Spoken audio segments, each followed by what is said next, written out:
Oke, materi selanjutnya yaitu adalah peluang. Nah, peluang ini juga pastinya kalian itu sering banget menjumpai di soal-soal PK maupun soal di penalaran matematika dan lain-lainnya.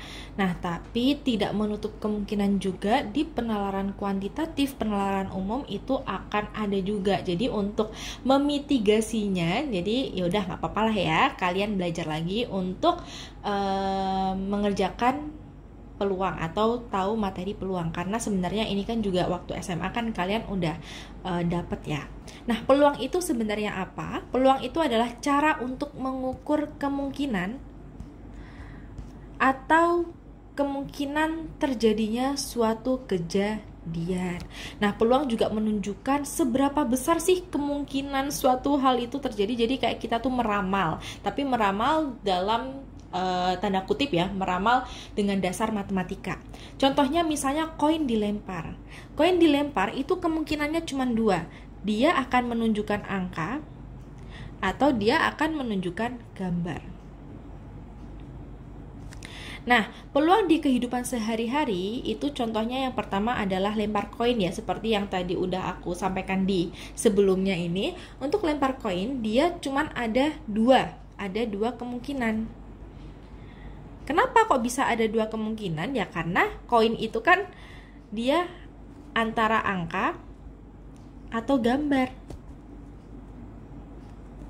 Jadi kemungkinan 1 itu angka, kemungkinan 2 itu gambar. Nah, untuk peluangnya, karena dia itu hanya ada 2 kemungkinan, peluangnya itu 50% gambar dan 50% angka. Jadi peluangnya itu sama-sama setengah. Jadi sama besarnya. Nah, selanjutnya ada peluang lempar dadu. Nah, kalau lempar dadu dia berbeda dengan lempar koin, karena kalau lempar koin kan dia hanya ada 2 sisi. Nah, kalau lempar dadu dia ada 6 sisi. Ada sisi 1, 2, 3, 4, 5, dan 6. Dan juga untuk setiap dadu dia punya kemungkinan yang sama. Jadi semuanya juga punya kemungkinan yang sama, maupun angka 1 maupun menunjukkan angka 2 dan seterusnya, dia sama-sama punya peluang yang sama. Nah, kalau misalnya nih contohnya peluang angka 4, itu kan kalau angka 4 sendiri itu kan hanya ada 1 sisi. Hanya ada 1 sisi yang menunjukkan angka 4 dari ke-6 sisi. Nah, peluangnya ya udah berarti peluangnya itu 1 dari 6.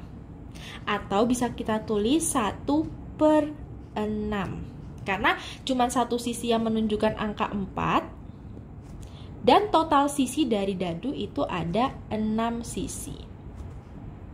Jadi bisa kita tulis kemungkinannya itu adalah 1 dari 6 atau peluangnya itu 1/6. Nah, sama halnya kalian kan pasti sering tuh lihat-lihat di web PTN itu tentang persaingan tiap jurusan atau keketatan tiap jurusan PTN. Kalau kalian melihat datanya itu misalnya 1/300. Atau peluangnya bisa kita tulis juga peluang lolos